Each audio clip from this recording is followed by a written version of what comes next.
พวกเราเรียนกรรมฐานกันมานานบางคนเรียนมาหลายสิบปี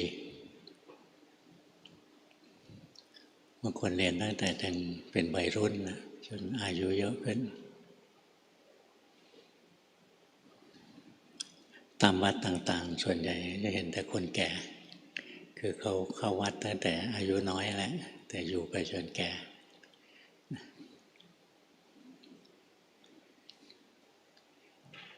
นี่คนจำนวนมากนะเข้าวัดแล้วก็ได้ประโยชน์บ้างไม่ได้ประโยชน์บ้างที่จะเข้าใจธรรมะจริงๆลึกซึ้งจริงๆก็หายากนิดนึงแต่ว่ามีไม่ใช่ไม่มีมันอยู่ที่ความตั้งใจของเราจะฝึกตัวเองแค่ไหนบางคนมีปัญหาชีวิตก็เข้าวัดพอปัญหาชีวิตผ่านไปก็ย่อหย่อนนะบางคนก็ขยันภาวนา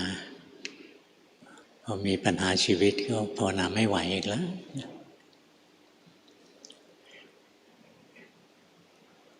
งานฝึกตัวเองเป็นงานที่ยากมากพัฒนาตัวเองกรรมฐานไม่ใช่งานอื่นหรอกเป็นงานพัฒนาตัวเองต้องอดทนจริงๆนะถึงจะทำได้มีความทุกข์แล้วท้อแท้ใจภาวนาไม่ไหวก็ต้องอดทนมีความทุกข์ก็ภาวนามีความสุขก็ต้องภาวนานี่พอธรรมชาติของคนพอมีความสุขก็เผลอเพลินไปสนุกสนานไปเพื่อไม่ใช่ธรรมะไม่ดีนะแต่ว่าคนที่ศึกษาปฏิบัติมันไม่ค่อยดีไม่เข้มแข็งพอไม่เด็ดเดี่ยวพอมันก็ว่ากันไม่ได้ของพันนี้ขึ้นแต่วาสนาบารมีแต่ละคนสะสมมาไม่เท่ากันบางคนเขาเกิดในครอบครัวร่ำรวยพ่อแม่ตามใจอะไรอยากได้อะไรก็ได้ทุกอย่างแต่เขาเห็นทุกข์เห็นโทษรู้สึกไม่เห็นมีสาระอะไรเลยสนุกไปวันๆเนี่ยคนอย่างนี้บารมีเขาเยอะจริงๆตัวอย่างพระยศลูกเศรษฐีร้องรำทำเพลงแล้วก็รู้สึกว่ามันไม่มีสาระอุปติสสะโกริตะโมคคัลลาสารีบุตรก็ลูกเศรษฐีใช้ชีวิตแบบร้องรำทำเพลงมีอะไรก็เที่ยวไปเล่นเที่ยวเล่นไปแล้ววันหนึ่งเห็นความไม่มีสาระของการใช้ชีวิตแบบ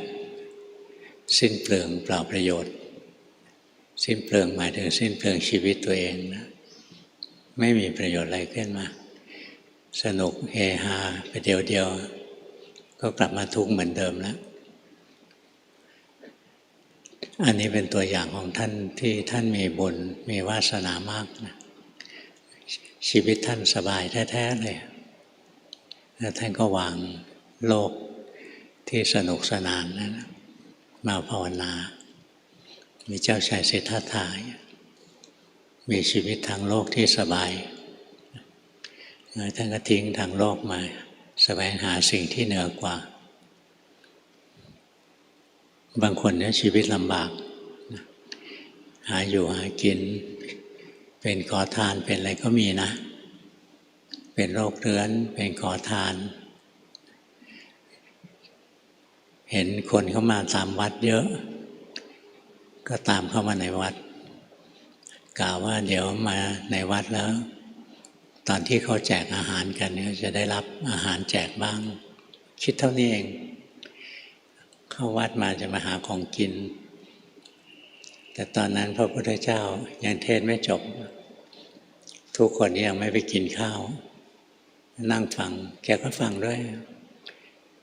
ฟังแล้วแกก็เข้าใจธรรมะขึ้นมาเนี่ยชีวิตลำบากนะแล้วเข้าวัดมาไม่ได้คิดจะมาเรียนธรรมะเลยแต่บุญบารมีมันแก่กล้าพอละได้ยินธรรมะนิดเดียวสะกิดใจเข้าใจขึ้นมาเรื่องเหล่านี้มันพูดยากเราไม่รู้ว่าเรามีต้นทุนเดิมเท่าไหร่บางคนมีต้นทุนทางปัญญานะแต่ทานไม่ค่อยได้ทำท่านก็เป็นผู้มีปัญญามากแต่ค่อนข้างอัตคัดขาดแคลนบางท่านมีอยู่มีกินเยอะครูบาอาจารย์แต่ละองค์นะไม่เหมือนกันนะหลวงปู่ดูลเป็นพระที่ปัญญามหาศาลเก่งมากมีปัญญามากไม่ใช่แค่ช่วยตัวเองได้แต่ยังช่วยลูกศิษย์เขาสอนลูกศิษย์ได้เยอะแยะเลยหลวงปู่มั่นถึงขนาดชมว่าท่านดูลเป็นผู้มีปัญญามากสอนลูกศิษย์ได้เก่งแต่องค์ท่านนะค่อนข้างยากจนอาหารการกินอะไรก็ค่อนข้างลำบากเพราะคนเมืองสุรินทร์ยุคก่อนยากจนจีวรท่านเคยเข้าไปกราบท่านบ่อยๆนะแต่ก่อนไปนั่งอยู่แทบเท้าท่านเห็นท่านจีวรท่านปาแล้วปาอีกนะเนี่ยมันเป็นเรื่องของแต่ละท่านไม่เหมือนกันครูบาอาจารย์บางองค์นะมีความเป็นอยู่อย่างกับพระราชาเลยท่านไม่ได้เรียกร้องนะท่านไม่ได้หิวแต่คนเนี่ยเข้าไปซัพพอร์ตมากมายท่านก็ไม่ได้ติดอะไรหรอกแต่อาหารการกินของใช้อะไรท่านเนี่ยโหอย่างเลิศทั้งหมดเลยอันนี้ความแตกต่างนะอะไรเป็นเครื่องจำแนกนะท่านเข้าถึงความบริสุทธิ์ด้วยกันแต่ก็ยังมีความแตกต่างกรรมนั้นนะเป็นเครื่องจำแนกกรรมเป็นเครื่องจำแนกสัตว์นะบางท่านเน้นปัญญาไม่สนใจเรื่องทำทานอะไรเงี้ยบางท่านก็เน้นทำทานไม่ยอมเดินปัญญานะบางท่านทำทานแล้วท่านก็เจริญปัญญาด้วยอะไรเงี้ยแต่ละคนไม่เหมือนกันให้ครูบาอาจารย์ท่านจะสอนบอกว่าความดีทั้งหลายถ้ามีโอกาสทำก็ทำไว้ไม่เสียหลายหรอกถ้ามีโอกาสทำก็ทำนะนี่หลวงปู่ดูลสอนอย่างนี้นะท่านไม่ได้บอกว่าให้ทำแบบไม่ลืมหูลืมตาทำแบบงมงายทำแบบหิวกระหายนั้นได้บุญเล็กน้อยหรอกไม่ประกอบด้วยสติไม่ประกอบด้วยปัญญาไม่รู้อะไรควรอะไรไม่ควรแค่ไหนเพราะฉะนั้นสิ่งเหล่านี้นะมีโอกาสสร้างคุณงามความดีอะไรก็ทำถ้าโอกาสผ่านไปแล้วถ้าบอกอยู่เฉยๆก็ได้อยู่เฉยดีกว่าไม่ต้องทุรนทุรายอย่างตอนนี้น้ำท่วมคนก็ไปช่วยกันเยอะแยะเลยถ้าเราไม่มีเงินไม่มีทองไม่มีข้าวของจะบริจาคเราเห็นคนเขาไปช่วยกันนะเราปลื้มใจยินดีพอใจที่เห็นคนเขาได้สร้างความดีนะเราได้บุญด้วยนะเรียกว่าบุญจากการอนุโมทนานะนั้นบุญไม่เสียสตังค์ก็มีอย่างน้ำท่วมที่นี่ก็ส่งของไปนะส่งปัจจัยไปช่วยอะไรนะทำเท่าที่ทำได้ช่วยเท่าที่ช่วยได้มีโอกาสก็ทำนะถ้าไม่มีโอกาสก็ไม่ทำอย่างอื่นกุศลสำคัญนะทำบุญก็ดีอยู่หรอกเอาเป็นเครื่องอาศัยกุศลนะเป็นเครื่องที่จะซักฟอกจิตใจเราข้ามภพข้ามชาติได้มีโอกาสทำบุญก็ทำไม่มีโอกาสนะทำกุศลไว้ ทำไงจะเกิดกุศลมีสติไว้เมื่อไหร่มีสติเมื่อนั้นจิตเป็นกุศลเรียบร้อยแล้ว เมื่อไหร่ขาดสตินะจิตก็ไม่เป็นกุศลงั้นสติเป็นเรื่องใหญ่พวกเราต้องฝึกสติเป็นเรื่องสำคัญนะขนาดที่พระพุทธเจ้าบอกว่าถ้ายังมีการเจริญสติปัฏฐานอยู่ธรรมะมันยังไม่สูญไปหรอกการที่จะได้ผลจากการปฏิบัติอะไรเนี่ยก็จะมีอยู่แต่ถ้าไม่มีเรื่องสติสักเรื่องเดียวนะธรรมะน่าจืดก็จะเป็นธรรมะโลกไปเรื่องทำบุญทำทานทำความดีอะไรต่างๆไปเราเข้ามาที่นี่นะฝึกสติให้ได้แต่ก่อนจะฝึกสติให้ได้ตั้งใจรักษาศีลเอาไว้ก่อนถ้าศีลด่างพร้อยนะแล้วเราบอกเราเจริญสติเจริญปัญญามันจะเป็นปัญญามหาโจรเราทำผิดศีลนะเราก็อ้างธรรมะอ้างหลักการข้อนั้นข้อนี้อะไรนะลวงโลกนะเพราะฉะนั้นเบื้องต้นของเราศีลห้าต้องมีใช้คำว่าต้องนะไม่ใช่คำว่าควรจะมีศีลห้าต้องมีศีลแปดควรจะมีบ้างบางครั้งอย่างเงี้ยใช่ไหมดีกรีไม่เหมือนกันนะแต่ศีลห้าต้องมีเป็นพระก็ต้องถือศีลห้าเมื่อก่อนเคยได้ยินหลวงปู่ดุลท่านว่าพระบางองค์นะบอกอวดว่ามีศีล227แต่ลืมศีลห้านะศีลห้าก็จำเป็นนะตั้งใจรักษาไว้เจตนางดเว้นการทำบาปอกุศล5ข้อนั่นแหละเจตนางดเว้นเรียกเจตนาวิรัติเป็นตัวศีลนะตั้งใจไว้แล้วเราก็พยายามเจริญสติ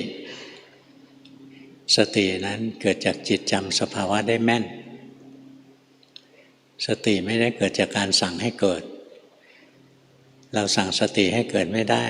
เพราะสติก็เป็นอนัตตาจิตก็เป็นอนัตตาสั่งไม่ได้นะ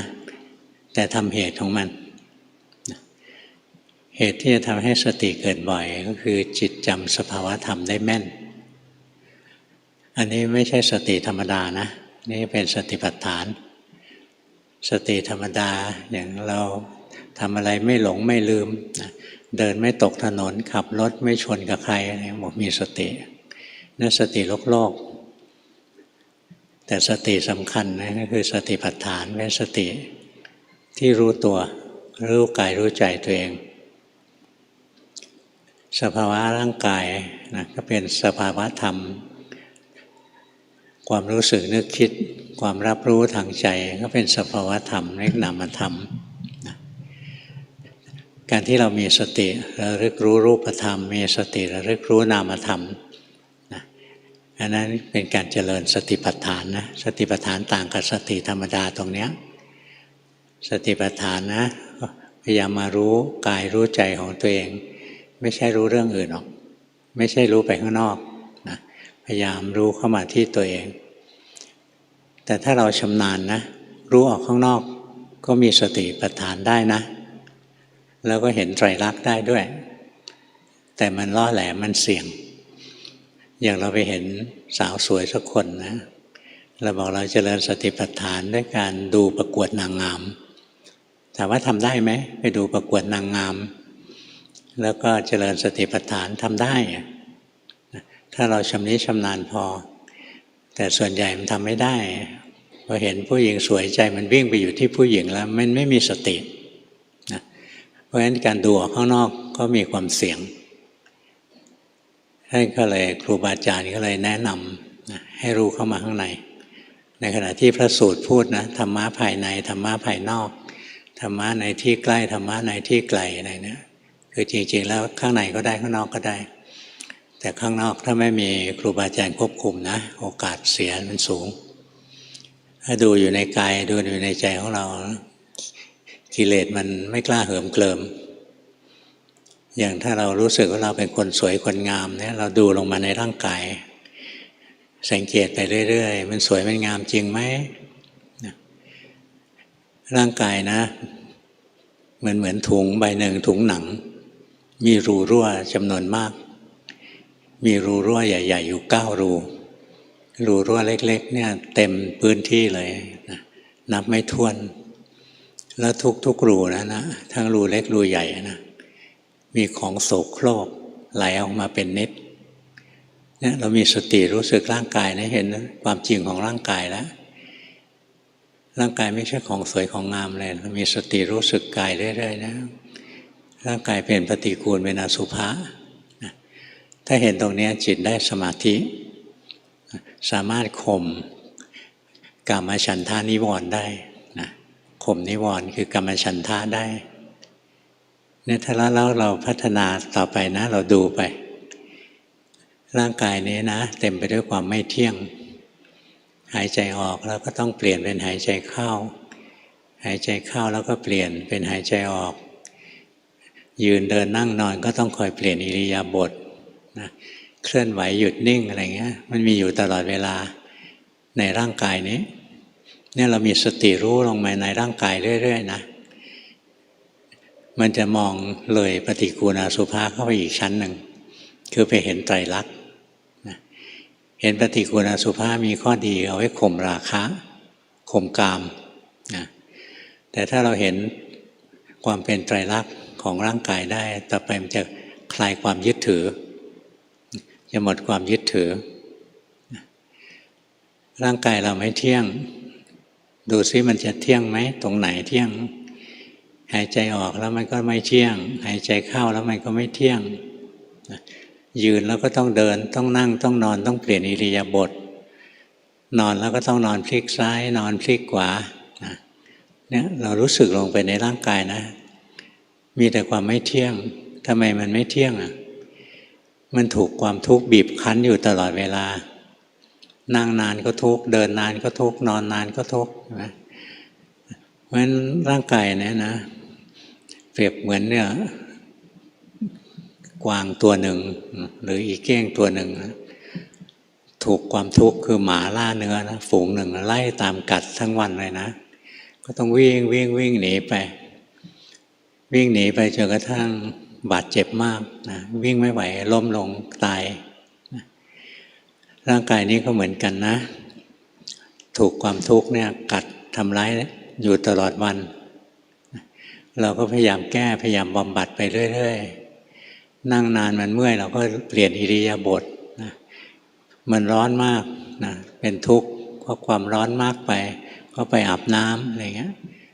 เราพยายามแก้ไขนะเพื่อให้ร่างกายนี้อยู่รอดนะเหมือนกวางวิ่งหนีหมาล่าเนื้อนะความทุกข์มันไล่ขย่ำอยู่ตลอดเวลาหนีไม่พ้นอ่ะสุดท้ายก็บาดเจ็บมากขึ้นพออายุเยอะขึ้นนะบาดแผลเต็มตัวเลยหน้าตาของเราก็มีบาดแผลนะมีตีนกาหน้าเหี่ยวหน้าย่นเนื้อหนังอะไรเนี่ยนะก็ถูกสูบออกไปจนเหี่ยวไปหมดทั้งตัวนะเนี่ยเป็นร่องรอยเป็นความบอบช้ำที่โดนหมาของการเวลามันไล่ขย่ำเอา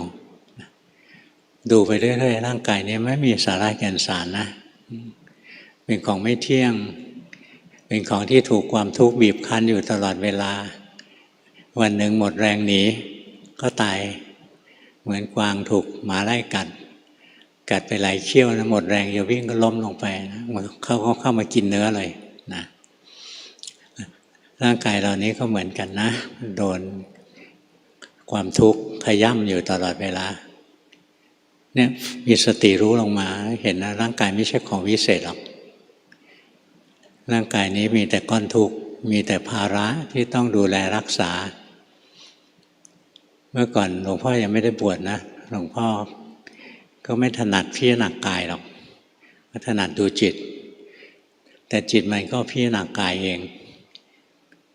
พิจารณาลงไปนะมันรู้สึกเองอะตั้งแต่หัวถึงเท้าเนี่ยภาระทั้งนั้นเลยภาระบนหัวของเรามีอะไรบ้าง ต้องสระผมนะบางคนก็ย้อมผม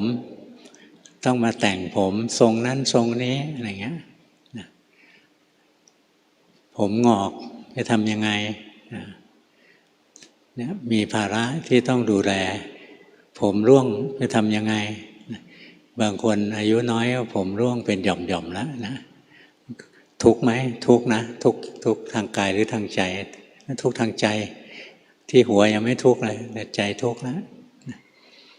เนี่ยหลวงพ่อรู้สึกลงในร่างกายนะแล้วรู้สึกร่างกายนี้ภาระเยอะแฮะตื่นเช้าขึ้นมาใช่ไหมต้องทำอะไรต้องไปล้างหน้าไปอาบน้ำไปขับถ่ายใช่ไหมเสร็จแล้วก็ต้องมาเตรียมแต่งตัวเสร็จแล้วก็เดินทางทำไมต้องไปขึ้นรถน่ะเอาอะไรไปขึ้นรถก็เอาร่างกายไปขึ้นรถไหมจิตมันไม่ต้องขึ้นรถหรอกจิตมันนึกถึงอเมริกามันก็ถึงทันทีเลยแต่ร่างกายนะมันเป็นของที่ต้องแบกเอาไปนะมันเป็นภาระเนี่ยแล้วไล่ดูนะตั้งแต่หัวถึงเท้าภาระทั้งนั้นเลยเล็บเท้ายาวก็ต้องตัดใช่ไหมขี้ฝุ่นสกปรกเข้าไปอยู่ในเล็บก็ต้องแคะต้องล้างต้องทำความสะอาดนะเนี่ยสารพัด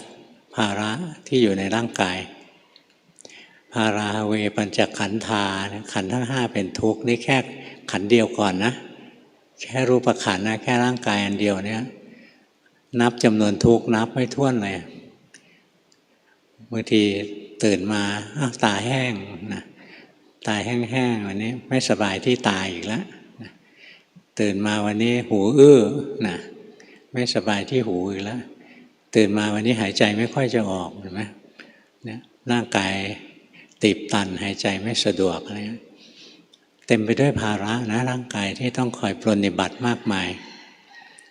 หาข้าวมาให้กินข้าวเสร็จแล้วก็ต้องพาไปขับถ่ายอีกกินอย่างเดียวก็ไม่ได้โอ้ยตอนนั้นนะจิตมันย้อนมาดูกายนะมันสยิดสะเย็นมันเบื่อหน่ายร่างกายนี้น่ารังเกียจจริงๆเลยใจมันรู้สึกรังเกียจเสร็จแล้วอีกช็อตหนึ่งนะใจมันมีปัญญามากขึ้นร่างกายต้องไปทำมาหากินนะ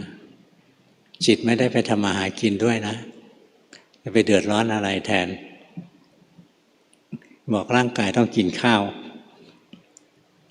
ร่างกายมันก็ไปหาเงินมาซื้อข้าวเองร่างกายมันก็ไปเอาข้าวมาใส่ปากมันก็เคี้ยวของมันเองแล้วจิตมันไปเบื่อแทนร่างกายนะร่างกายกับจิตมันคนละอันกันนะร่างกายมันทุกข์นะร่างกายมันมีภาระนะจิตเป็นแค่คนเห็นเท่านั้นไปยุ่งอะไรกับร่างกายนะภาวนานะค่อยลึกลงไปทีแรกก็เห็นร่างกายมันเป็นของไม่สวยไม่งามนะเราก็เห็นต่อมาก็เห็นมันมีแต่ภาระทั้งนั้นเลยใจก็เบื่อหน่ายใจเบื่อหน่ายนะใจก็ทำยังไงจะพ้นไปจากร่างกายนี้มันพ้นไม่ได้มันมีร่างกายมันยังไม่ตายมันยังพ้นไม่ได้ก็จำเป็นต้องอยู่กับมันคล้ายๆเราอยู่กับสิ่งอะไรสักอย่างนะที่มันมีพิษแล้วยังหนีมันไม่ได้เหมือนบางคนบ้านอยู่ใกล้กองขยะที่ทิ้งขยะเป็นภูเขาเลยจะย้ายไปอยู่ที่อื่นก็ยังไม่มีกำลังจะย้ายก็จำเป็นต้องอยู่กับมันอยู่กับมันแล้วเห็นทุกข์เห็นโทษมากมายร่างกายก็เต็มไปด้วยกองขยะนะเอาขยะทิ้งเข้าไปตั้งเยอะนะแล้วทิ้งเข้าไปจนมันล้นมันก็ต้องขับถ่ายออกมานี่ดูไปแล้วกายนี้ทุกข์นะ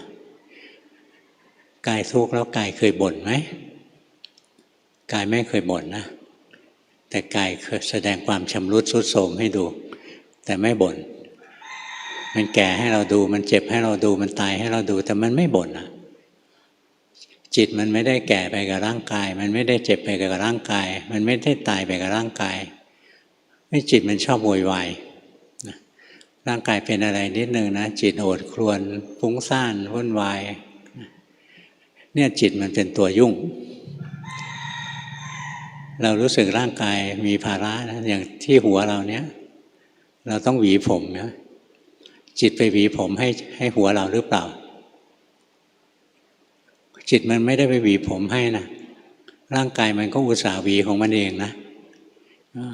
เนี่ยเราทำผมไปว่าน่าเบื่อน่าเบื่อจิตมันไปเบื่อแทนกายกายไม่บ่นหรอกจิตมันบ่นเนี่ยค่อยดูนะเราก็แยกที่หลวงพ่อทำนะมันก็เลยแยกเฮ้ยกายมันทุกข์นะแต่จิตจะทุกข์หรือไม่ทุกข์เป็นอีกเรื่องหนึ่งถ้าเราฝึกดีแล้วนะจิตมันก็อิสระออกจากร่างกายร่างกายก็ทุกข์ไปตามธรรมชาติของมันมันแก่มันเจ็บมันตายมันหิวมันหนาวมันร้อนมันกระหายมันปวดปวดฉี่มันเมื่อยนะเนี่ยสารพัดที่จะมีอยู่ในร่างกายจิตก็เป็นแค่คนรู้คนดูไปไม่ไปหลงยินดียินร้ายกับมันนะเพราะฉะนั้นเวลาพระพุทธเจ้าท่านสอนนะบอกว่าสาวกของท่านเนี่ยความทุกข์มันกระทบที่ร่างกายได้แต่มันกระทบเข้ามาถึงจิตไม่ได้ในขณะที่ปุถุชนทั่วไปคนที่ไม่ได้เรียนธรรมะเวลาร่างกายเป็นทุกข์นะจิตมันเป็นทุกข์ด้วยเพราะฉะนั้นการที่เรามาหัดเจริญสตินะรู้สึกกายไปเรื่อยเห็นกายเป็นทุกข์เป็นโทษนะแล้วก็ต่อมาสติเราเข้มแข็งขึ้นเราก็เห็นนะจิตมันอยู่ต่างหากสติรู้ทันจิตมันอยู่ต่างหากมันก็คอยปรุงแต่งนะเดี๋ยวก็ไปโอดครวญแทนร่างกาย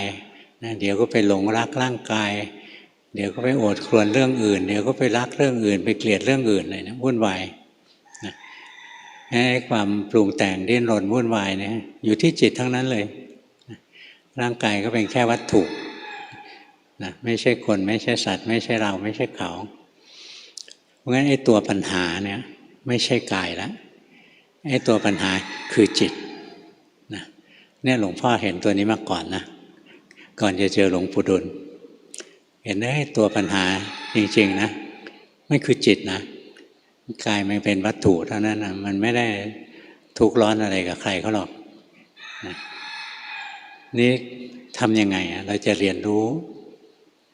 กรรมฐานที่สูงกว่านี้ได้นะมันรู้อยู่ที่กายแล้วก็เห็นมีแต่ทุกข์วันหนึ่งเล่านิทานหน่อยนะแก้ง่วงตอนเช้าวันหนึ่งก็นั่งสมาธินะแล้วก็มีนิมิตเห็นพระผู้เฒ่าองค์หนึ่งนะผอมๆแก่มากเลยถือผลไม้อะไรกลมๆลูกขนาดนี้มาส่งให้ท่านให้เราก็ใช้รับนะท่านก็ยังไม่แจกท่านบอกก่อนผลไม้เนี่ยจะเปรี้ยวหรือจะหวานนะอยู่ที่เนื้อในของมันจิตจะดีจะชั่วอยู่ที่ตัวของมันอยู่ที่เนื้อในของมัน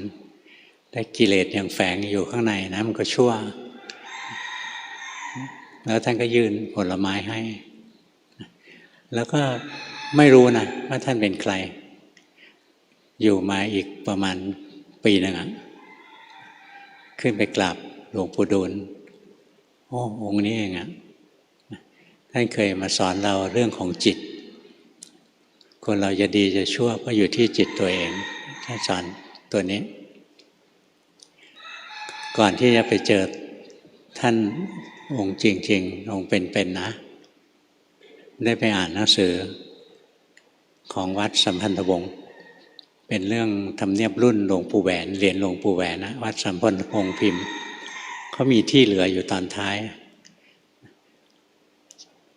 ไม่ได้เกี่ยวอะไรกับหนังสือเล่มนั้นเลยนะแต่ทำไมคนพิมพ์เอาไปใส่ก็ไม่รู้มีคนได้ประโยชน์ที่อ่านตรงนี้นะแล้วเข้าไปเรียนกับหลวงปู่ดูลหลวงปู่สุจินต์รู้จักไหมหลวงปู่สุจินต์สุจินโนเดี๋ยวเดือนหน้าท่านก็จะมาที่นี่ปีหนึ่งนิมนต์ท่านมาส่งน้ำทีหนึ่งมันเกิดอีกคนหนึ่งก็หลวงพ่อที่ไปหาหลวงปู่นะก็เพราะหนังสือตรงเนี้ยหนังสือนี้บอกว่าจิตที่ส่งออกนอกเป็นสมุทัยผลที่จิตส่งออกนอกเป็นทุกข์จิตเห็นจิตอย่างแจ่มแจ้งเป็นมรรคผลที่จิตเห็นจิตอย่างแจ่มแจ้งเป็นนิโรธอันหนึ่งธรรมชาติของจิตย่อมส่งออกนอกแต่จิตส่งออกนอกแล้วไม่มีสติก็เพื่อมบั่นไหวอยู่ เป็นสมุทัยจิตส่งออกนอกแล้วก็เพิ่มหวั่นไหวนะผลที่เกิดขึ้นคือทุกข์นะถ้าจิตส่งออกนอกแล้วมีสตินะไม่กระเพื่อมหวั่นไหวนะเป็นการเจริญมรรคแล้วผลที่ได้ก็คือนิโรธแล้วตบท้ายนะท่อนที่สามมาบอกว่าพระอริยเจ้าทั้งหลายไม่มีจิตส่งออกนอกไม่มีจิตกระเพื่อมหวั่นไหวมีสติสมบูรณ์เป็นวิหารธรรมอยู่วอดดิ้งอาจจะเลื่อนนิดหน่อยนะไม่เป๊ะๆแล้วแต่ท่อนแรกนี่เป๊ะเลยท่อนที่สองนี้ย่อๆลงมาเพราะยาวพออ่านตรงนี้นะมันสะเทือนเข้าถึงใจเพราะเราเห็นอยู่ก่อนแล้วว่าสุขทุกข์ดีชั่วเพราะจิตดวงนี้เองไม่ใช่เพราะร่างกายพออ่านธรรมะที่เกี่ยวกับจิตนะมันสะเทือนมันเข้าถึงอกถึงใจแล้วดูชื่อบอกพระรัตนากรวิสุทธิ์ตอนนั้นท่านยังเป็นรัตนากรวิสุทธิ์อยู่ตอนหลังเป็นพระราชพุทธาจารย์แล้วก็เที่ยวถามคนนะว่าพระองค์นี้อยู่ที่ไหนเราอยากไปเรียนกรรมฐานด้วยไม่มีใครรู้จักหลวงปู่ดูลนะเป็นพระที่คนไม่ค่อยรู้จักนะอุปัชฌาย์หลวงพ่อเป็นหลานหลวงปู่อยู่กับหลวงปู่มาตั้งหลายสิบปีบอกแต่เดิมหลวงปู่อยู่เงียบๆอ่ะแล้ววัดบูรก็ไม่ค่อยมีใครเข้าหรอกนะตอนหลังเนี่ยเพราะคุณแหละคนเลยรู้จักหลวงปู่คนเลยเข้ามาเยอะแยะเลยที่วัดบูรนะท่านว่าอย่างนี้ไม่ได้ว่าเรานะท่านชอบ ท่านชอบมากคนที่เข้าวัดถามคนอยู่พักหนึ่งนะแล้วไปรู้มาว่าชื่อหลวงปู่ดูลคราวนี้ก็ดูหลวงปู่ดูลเช็คประวัติเป็นอาจารย์หลวงปู่ฟั่นเอาละสิหลวงปู่ฟั่นมรณภาพไปตั้งหลายปีแล้วหลวงปู่ดูลจะอยู่เหรออะไรเงี้ยจนวันหนึ่งนะเขาบอกว่าหลวงปู่ดูลยังอยู่พอรู้ว่าท่านอยู่วัดบูรพารามสุรินทร์นะรีบขึ้นรถไฟไปหาท่านนะไปเรียนกับท่านท่านก็สอนกรรมฐานให้ก่อนสอนนะท่านนั่งสมาธิเงียบไปสัก45 นาทีอะไรเงี้ยแล้วก็ลืมตาขึ้นมาก็สอนการปฏิบัตินั้นไม่ยากยากเฉพาะผู้ไม่ปฏิบัติอ่านหนังสือมามากแล้วต่อไปนี้อ่านจิตตนเองเนี่ยพอได้ยินคำว่าอ่านจิตตนเองนะมันสะเทือนอีกครั้งหนึ่งแล้วทีแรกอ่านจากหนังสือนะอ่านทีแรกมีนิมิตเกิดขึ้นนะก็สนใจเรื่องจิตแล้วก็มาได้เจอหนังสือนะใจมันก็สะเทือนขึ้นมามันเห็นความจริงถ้าจิตไม่ทุกข์ใครจะทุกข์นะตรงที่อ่านอริยสัจแห่งจิตของหลวงปู่จิตมันก็อุทานออกมานะว่าถ้าจิตไม่ทุกข์ใครจะทุกข์นะพอมาเจอท่านเนี่ยท่านสอนวิธีปฏิบัติให้แล้วการปฏิบัติเนี่ยไม่ยากยากเฉพาะผู้ไม่ปฏิบัติอ่านหนังสือมามากแล้วต่อไปนี้อ่านจิตตนเองคีย์เวิร์ดคืออ่านจิตตนเองแล้วตั้งแต่นั้นก็พยายามอ่านนะทีแรกอ่านไม่เป็นหรอกท่านให้อ่านเหมือนเราอ่านหนังสือท่านบอกให้ไปอ่านหนังสือเล่มนี้แอสไซน์ให้อ่านนะเราก็พยายามไปแต่งหนังสือนักปฏิบัติที่ว่าดูจิตนะเกือบ100 แต่งจิตไม่ได้ดูจิตอย่างที่จิตมันเป็นหรอกนะชอบแต่งจิตอย่างเวลาเริ่มนั่งสมาธิสังเกตไหมพอเริ่มนั่งสมาธินะต้องแต่งให้จิตมันนิ่งๆก่อนให้มันขลุ่มๆซึมได้ที่แล้วบอกเนี่ย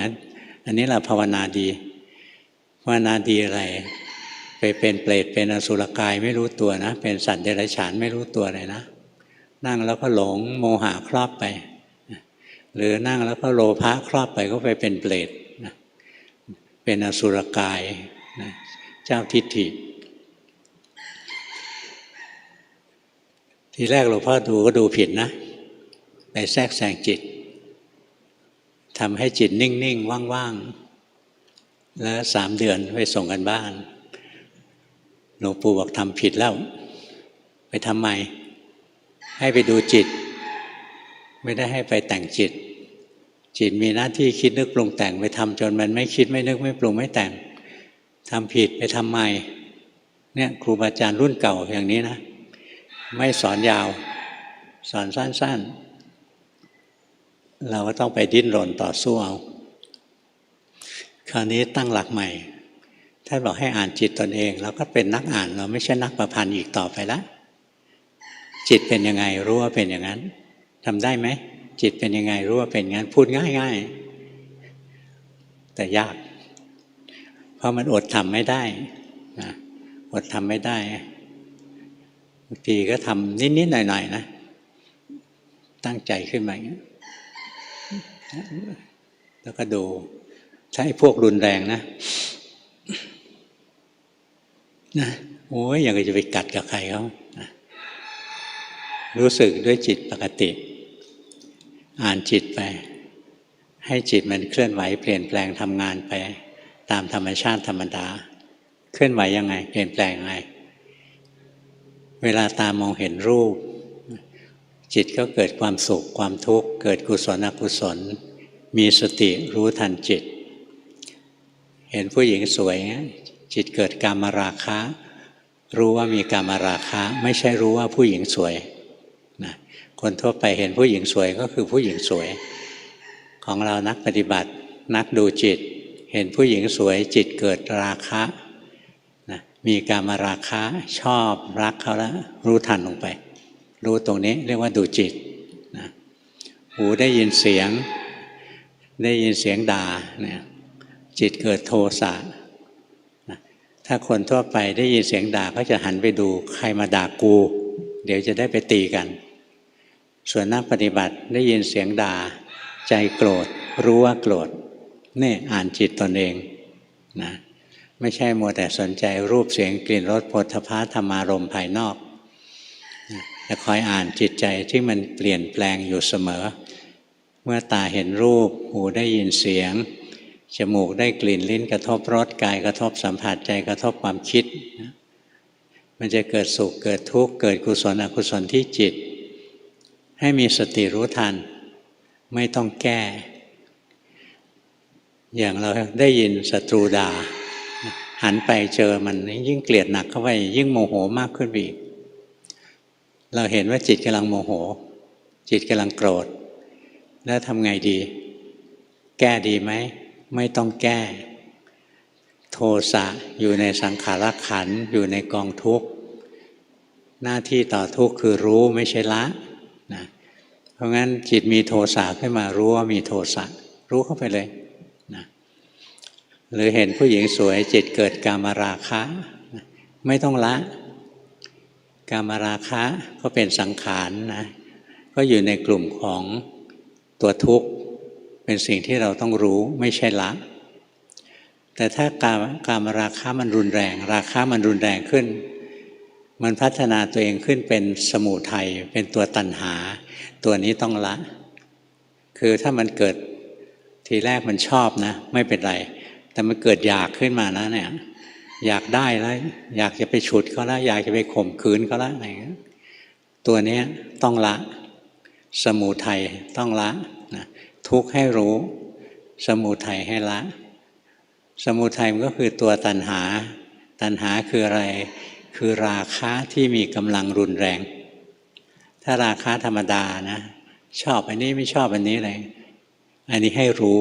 อยู่ในกองทุกข์นะงั้นตัวราคะนะมันทำได้สองสถานะในฐานะของทุกข์อันหนึ่งถ้ามันรุนแรงนะมันจะกลายเป็นสมุทัยเป็นตัณหาผลักดันให้จิตของเราดิ้นรนมากยิ่งขึ้นตรงนั้นต้องละเสียวิธีละ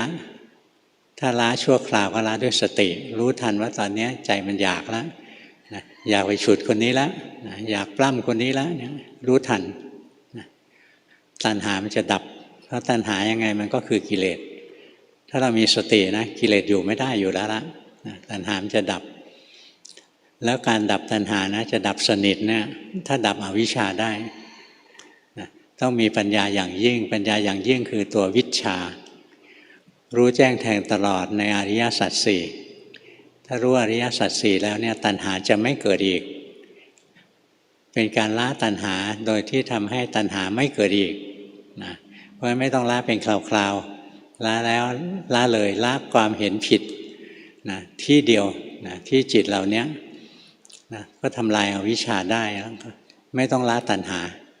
นะเพราะตัณหาจะไม่เกิดอีกแล้วเนี่ยการดูจิตนะมันประณีตนะค่อยๆดูไปขั้นแรกก็ดูง่ายๆอย่างที่มันเป็นไปเรื่อยๆตาหูจมูกลิ้นกายใจกระทบอารมณ์จิตสุขจิตทุกข์รู้ทันจิตยินดียินร้ายรู้ทันจิตโลภโกรธหลงรู้ทันจิตเป็นกุศลก็รู้ทันจิตเป็นกุศลก็ต้องรู้ทันนะเห็นพระอาจารย์บิณฑบาตเนี้ยจิตเป็นกุศลอยากใส่บาตรท่านเป็นคนแรกอะไรเงี้ยนะมีใจเป็นบุญอย่างแรงปรากฏว่าคนอื่นมาตัดหน้าใส่ไปก่อนนะรู้สึกแหมบุญเราแหว่งไปแล้วที่แท้ทีแรกบุญเต็มบาตรตอนนี้พล่องไปหน่อยแล้วไอ้นี่อกุศลเอาไปกินแล้วนะโลภะเอาไปแล้วงั้นจิตเรามีกุศลเราก็รู้ทันเนี่ยกุศลสำเร็จเราดีใจเราก็รู้ทันกุศลเราทำไม่สำเร็จเสียใจเราก็รู้ทันนะคอยรู้ทันตัวเองไปเรื่อยๆทั้งสุขทั้งทุกข์ทั้งดีทั้งชั่วคอยรู้ไปสุดท้ายแล้ววันหนึ่งปัญญามันจะเกิดปัญญาขั้นต้นมันจะเกิดว่าจิตนี้ไม่ใช่ตัวเราเมื่อจิตไม่ใช่เราเนี่ยขันธ์ห้าซึ่งเป็นผลผลิตของจิตก็ไม่ใช่เราโลกธาตุทั้งหมดที่แวดล้อมอยู่ก็ไม่ใช่เรางั้นละความเห็นผิดที่จิตดวงเดียวนี้แหละก็จะละความเห็นผิดทั้งหมดได้เพราะงั้นเวลาตัดกิเลสเวลาอริยมรรคตัดกิเลสเนี่ยตัดลงที่จิตพอจิตล้างความเห็นผิดได้นะทุกสิ่งทุกอย่างขันธ์ห้าทั้งหมดโลกทั้งหมดไม่มีเราแล้วเพราะจิตไม่เป็นเรานะแล้วภาวนาต่อไปนะปัญญาแก่กล้าขึ้นก็จะเห็นในส่วนของรูปไม่มีอะไรรูปมีแต่ทุกข์นะจิตก็ปล่อยวางรูปได้เมื่อปล่อยวางรูปได้ก็จะปล่อยวางตาหูจมูกลิ้นกายได้เมื่อปล่อยตาหูจมูกลิ้นกายได้นะกามราคะและปฏิฆะจะไม่เกิดขึ้นเพราะถ้าเรายังยึดตาอยู่ทำไมยึดตาเพราะตาพาให้เราเห็นรูปที่น่าพอใจนี้เราเห็นแล้วตาก็ไม่มีสาระนะไอ้รูปที่ตาไปเห็นมันจะไปมีสาระได้ยังไงมันก็จะเห็นทั้งอายตนะภายในอายตนะภายนอกรูปเสียงกลิ่นรสโผฏฐัพพะนะตาหูจมูกลิ้นกายไม่มีอะไรมีแต่เป็นวัตถุเป็นวัตถุทั้งสองฝั่งนะทั้งอายตนะภายในภายนอกอันนี้ตาหูจมูกลิ้นกายนี่เป็นอายตนะภายในรูปเสียงกลิ่นรสโผฏฐัพพะเป็นอายตนะภายนอกไม่มีอย่างอื่นมีแต่ทุกข์ถ้าเมื่อไหร่สามารถเห็นว่าร่างกายนี้คือทุกข์ได้นะก็จะปล่อยวางตาหูจมูกลิ้นกายปล่อยวางรูปเสียงกลิ่นรสโผฏฐัพพะได้กามราคะและปฏิฆะก็เป็นอันไม่เกิดนะมันถูกทำลายโดยการที่มันไม่เกิดที่มันไม่เกิดเพราะเรารู้แจ้งแทงตลอดในรูปนะในกายนี้จนเราหมดความยึดถือในกายนะ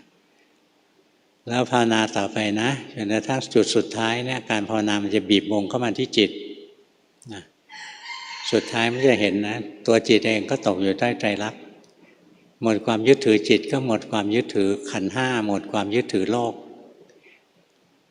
ในขั้นโสดากับพระอรหันต์เนี่ยแตกต่างกันนะพระโสดาบันเนี่ยล้างความเห็นผิดว่าจิตเป็นเราเพราะงั้นไม่มีอะไรทั้งขันธ์ห้าทั้งโลกไม่ใช่เราพระอรหันต์เนี่ยหมดความยึดถือจิตเพราะงั้นก็หมดความยึดถือขันธ์ห้าหมดความยึดถือโลกทั้งโลกนะ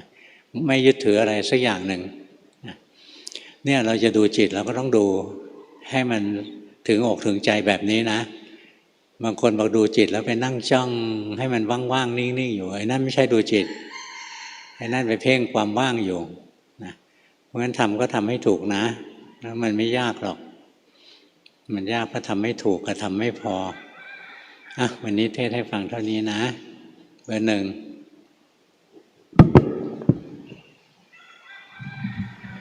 เบอร์หนึ่งในรูปแบบใช้การเคลื่อนไหวและหายใจเข้าพุทธออกโทยังแทรกแซงจิตเพราะอยากดีอยากสงบ อยากสบาย และพอมันฟุ้งก็อยากให้มันสงบเร็วๆแต่คงแทรกแซงน้อยลงกว่าเมื่อก่อน ขอหลวงพ่อชี้ทางปฏิบัติต่อครับทำอย่างนี้แหละจนมันฉลาดนะมันก็เลิกแทรกแซงมันยังรักตัวเองมันก็จะแทรกแซงไปเรื่อยๆนะถ้ามันเห็นความจริงของกายของใจแล้วก็ไม่แทรกแซงแล้วทำมาถูกแล้วทำอีกทำให้พอเบอร์สองฟุ้งนะเบอร์สองใช้วิธีการนั่งตามปกติสักพักจะเริ่มรู้สึกถึงการหายใจของร่างกายสังเกตว่าจิตไม่ถึงฐานไม่ค่อยมีแรงของความรู้สึกตัวเท่าที่ควรกลัวการที่จิตติดเพ่งทำให้ไม่ค่อยกล้าที่จะใช้อารมณ์กรรมฐานขอหลวงพ่อเมตตาชี้แนะวิธีการที่จะรู้สภาวะจิตรู้สึกตัวหรือหลงเพ่งด้วยครับที่เราทำนะจิตมันไม่เข้าฐานนะมันฟุ้งซ่านมันไหลอยู่ข้างนอกถ้าตรงนี้ไม่ดีนะต้องพัฒนาให้จิตตั้งมั่นให้ได้ถึงฐานให้ได้ไม่ต้องกลัวการเพ่งใหม่ๆเพ่งทุกคนแต่ทำไมถึงเพ่งที่เพ่งเพราะอยากดีอยากรู้ชัดๆอยากรู้ตลอดเวลามันเพ่งเพราะตัณหานะเพราะอยากเพราะฉะนั้นถ้าเราอ่านใจตัวเองได้นะพอตัณหาเกิดเรารู้ทันมันก็จะไม่เพ่งหรอกที่เพ่งเพราะว่ามันอยากดีอยากปฏิบัติเพราะงั้นความอยากปฏิบัติเกิดให้รู้ทันเลยนะความอยากดับแล้วทำไงความอยากดับแล้วก็ปฏิบัติไม่ใช่ความอยากดับแล้วก็เลยไม่ปฏิบัตินะงั้นเราจะปฏิบัติไปโดยที่ใจไม่ได้อยากแต่ใจมีฉันทะเช่นเราตั้งใจไว้การปฏิบัติต่อไปนี้เราจะปฏิบัติบูชาพระพุทธเจ้านะมีฉันทะที่จะปฏิบัติบูชาพระพุทธเจ้าเปลี่ยนตรงนี้ซะถ้าปฏิบัติเพื่อจะเอาดีอันนั้นโลภะนะงั้นเปลี่ยนจากโลภะมาเป็นฉันทะซะนะเราไม่หวังอะไรทั้งสิ้นแล้วล่ะพระพุทธเจ้าสอนให้เรารักษาศีลเราจะรักษาศีลเพื่อบูชาพระพุทธเจ้าพระเจ้าสอนสมาธินะเราจะทำสมาธิเพื่อบูชาพระพุทธเจ้าพระเจ้าสอนเจริญปัญญาเราจะเจริญปัญญาเพื่อบูชาพระพุทธเจ้าวางใจไว้อย่างนี้นะแล้วการปฏิบัติมันจะไม่เพ่งมากถ้าคิดปฏิบัติเพื่อจะเอาดีเอาสุขเอาสงบเอารอบรู้เพ่งแน่นอนเบอร์สามทำในรูปแบบในชีวิตประจำวันโดยดูอิริยาบถสี่ดูจิตที่เผลอไปคิดก็รู้เห็นรูปผู้หญิงสวยใจเกิดราคะรู้ดูแลผู้สูงอายุเกิดโทสะเมื่อเจอคำพูดไม่สนอหูก็รู้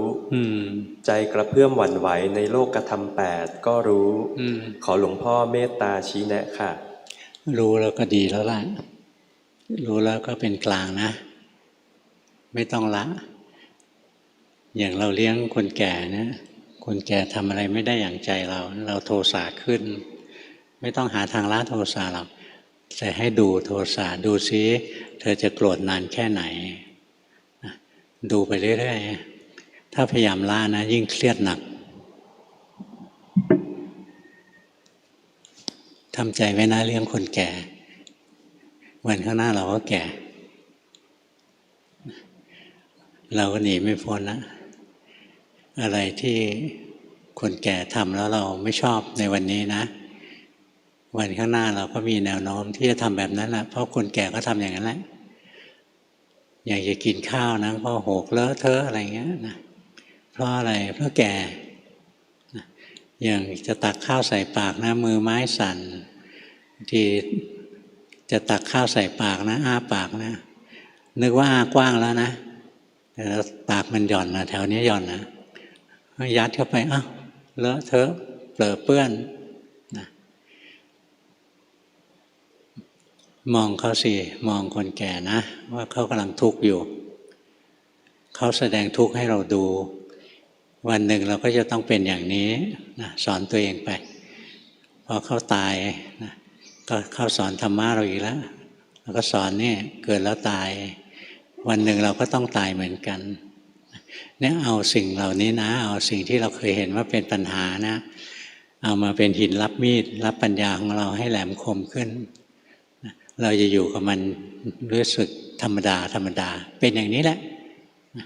มันต้องเป็นอย่างนี้แหละใจมันไม่คาดหวัง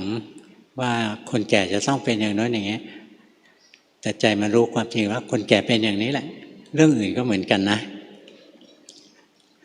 แล้วตัวตัณหาเนี่ยมันจะสลายไปเพราะเรายอมรับสิ่งที่มีที่เป็นได้เบอร์ 3ก็ดีนะที่ตั้งใจภาวนาทำได้ดีอยู่นะแต่ตรงนี้ไม่ถูกนะตัวนี้ไปรวบจิตเข้ามาใช่มันจะแน่นจิตปกติ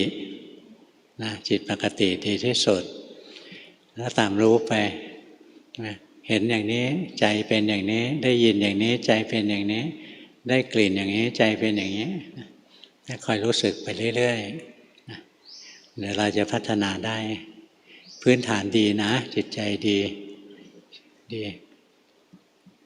เบอร์ 4เบอร์ 4ปฏิบัติโดยสวดมนต์ทำวัดนั่งสมาธิใช้พุทโธสลับลมหายใจบางครั้งเห็นจิตเป็นผู้รู้ผู้ดูแต่มักติดนิ่งติดเฉยชอบหลบไปนิ่งข้างในการปฏิบัติเหมือนไม่ก้าวหน้า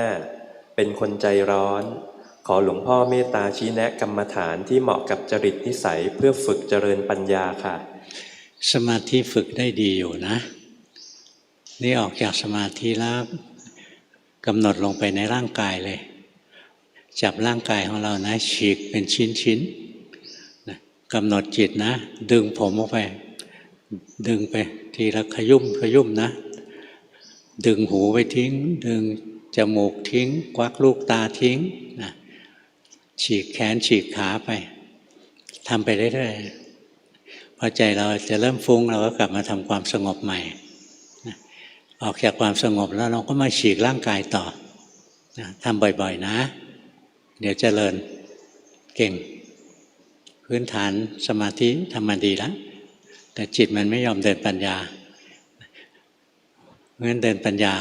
เราก็ต้องเดินให้เหมาะกับจริตของเราจริตของเรามันดุเดือดเราก็เดินปัญญาฉีกร่างกายมันเลยเล่นมันอย่างดุเดือดนะควักไส้ควักพุงมันสนุกนะทำแล้วสนุกเบอร์ 5เบอร์ 5ใช้ลมหายใจและกายเป็นเครื่องอยู่ของจิตบางครั้งเห็นจิตเกิดความสุขขึ้นมาได้เองบางครั้งก็เห็นจิตตั้งมั่นแยกออกมาเป็นผู้รู้เห็นขันธ์ทั้ง 5ทำงานเกิดดับเห็นว่าไม่มีอะไรเป็นตัวเราของเราแต่จิตยังเป็นเราถูกเก่งเคยเห็นจิตที่ส่งออกไปดูรูปที่ชอบเห็นมันมีน้ำหนักขุ่นไม่ทราบว่าเห็นถูกไหมครับเห็นถูกนะถูกเป๊ะเลยตรงที่เห็นรูปอ่ะใจยังไม่ขุ่นนะมันมีดีเลย์ไทม์นิดหนึ่งมันมาคิดก่อนโอ้รูปนี่สวยอย่างไรชอบใจอะไรไม่ชอบใจมันถึงขุ่นขึ้นมางั้นในขณะที่ตาเห็นรูปเนี่ยจิตไม่เป็นกุศลไม่เป็นอกุศลเป็นวิบากเฉยๆถัดจากนั้นจิตมันมาทำงานต่อมันถึงเกิดเป็นกุศลอกุศลขึ้นดีนะภาวนาเก่งใช้ได้ทำบ่อยๆนะอย่าขี้เกียจนะอย่าเลิกนะทำให้ได้ทุกวันจุดที่ต้องปรับนิดนึงก็คือยังติดสมาธิเพ่งนิดๆอยู่จิตมันติดนิ่งอยู่นิดหนึ่งดูออกไหมมันนิ่งเดี๋ยวจะจูนให้เท่ากันนะแล้วดูเอาดูออกเนาะเก่งมันต้องอย่างนี้สิ บางคนทำให้ดูเห็นอะไรเห็นหลวงพ่อทำหน้ายักษ์หมดท่าเลย เบอร์ 6 เบอร์ 5จิตมันติดนิ่งอยู่นิดนึงนะมันติดสมาธิติดนิ่งเฉยๆอยู่อย่าให้มันเฉยเบอร์ 6 เบอร์ 6ทำความรู้สึกตัวในระหว่างวันมีลมหายใจเป็นฐานในรูปแบบนั่งสมาธิในตอนเช้าและก่อนนอนการคลุกคลีในแต่ละวันเมื่อพูดคุยยังไม่จบประโยคเห็นว่ามันมีการพิจารณาในสิ่งที่จะพูดออกไปบางครั้งไหลไปกับการพูดจบประโยคแล้วรู้บ่อยครั้งเห็นหน้าเราถอดสีเมื่อได้ฟังเรื่องราวเห็นความไม่ต่อเนื่องในการสนทนาขอหลวงปู่เมตตาสั่งสอนค่ะทำไปเถอะดีแล้วล่ะนะมันจะค่อยๆพัฒนาไปทำไปเรื่อยๆนะเบอร์ 7เบอร์ 7ปฏิบัติแป๊บหนึ่งเบอร์ 6ตรงนี้เรารวบจิตเข้ามาแล้วรู้ไหมอย่าไปรวบมันเข้ามาสงสารมันคล้ายๆจับหมาตัวโตนะไปยัดในกรงเล็กๆมันก็อึดอัดสิเราเอาจิตเราไปอัดเอาไว้ก็น่าอึดอัดนะอย่าไปอัดมันเบอร์ 7เบอร์ 7ปฏิบัติในรูปแบบเดินจงกรมนั่งสมาธิอย่างน้อย30นาทีถึง1ชั่วโมงทุกวันก่อนนอนใช้กรรมฐานดูลมหายใจพร้อมกำหนดพุทโธระหว่างวันดูการไหวของกายและอิริยาบถหลักยืนเดินนั่งนอนส่วนการไหวของจิตดูทันบ้างไม่ทันบ้างยังเผลอบ่อย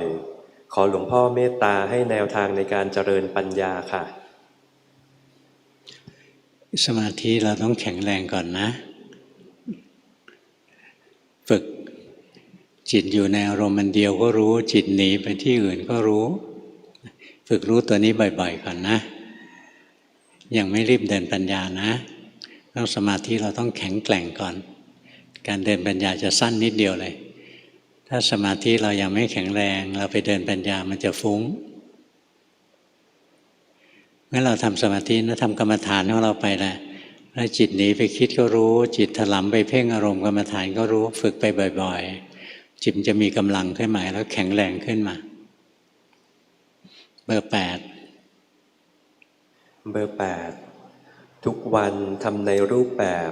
นั่งสมาธิเดินจงกรม30นาทีในตอนเช้าและระหว่างวันใช้บทสวดธรรมจักรและเคลื่อนไหวร่างกายเป็นเครื่องอยู่รู้สึกตัวได้บ้างแต่หลงยาวกว่าขอคำแนะนำหลวงพ่อเพิ่มเติมครับอย่าไปแต่งจิตให้มันนิ่งๆอยู่ตรงนี้เราแต่งอยู่รู้สึกไหมอย่าไปทำมันเป็นยังไงรู้ว่าเป็นอย่างนั้นนะมันเคยชินถ้าจะไปแต่งให้นิ่งๆนะไปปรับตัวนี้ซะพอมันจะไปแต่งจิตให้นิ่งรีบรู้ทันออกมารู้อารมณ์กรรมฐานของเราไปหายใจไปพุทโธไปอะไรก็ได้นะ